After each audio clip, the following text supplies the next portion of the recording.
আমরা ভারী জিনিস তুলতে গিয়ে কোমরে চোট পাই। তো সেই ক্ষেত্রে সে জিনিসপত্র হোক, টব হোক, বালতি হোক বা ব্যাগ হোক, আমরা ভারী জিনিস কিভাবে তুলবো আজকে সেটাই আপনাদেরকে দেখাবো। কোমরে চোট না লাগিয়ে আমরা ভারী জিনিস কিভাবে তুলতে পারি সেটা আপনাদেরকে আজকে আমি দেখাবো।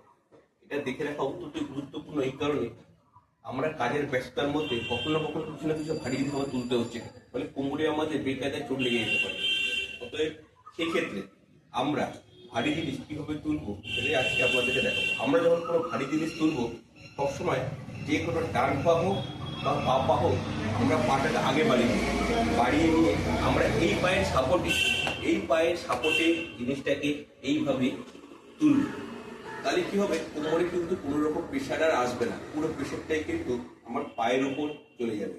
অথবা আমরা যখন কোনো ব্যাগ যখন তুলবো তখন একই রকম ভাবে এই পাটাকে আগে বাড়িয়ে দেবো, এই পায়ের সাপোর্ট নেবো, নিয়ে এইভাবে আমরা তুলবো। তাহলে কি কোমরে কিন্তু কোনো রকম প্রেশার আমাদের যাচ্ছে না।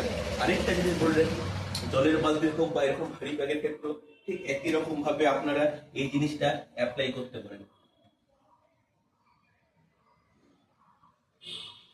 আমার ভিডিও আপনাদের কেমন লাগলো অতি অবশ্যই আপনারা আমাকে জানাবেন। নমস্কার।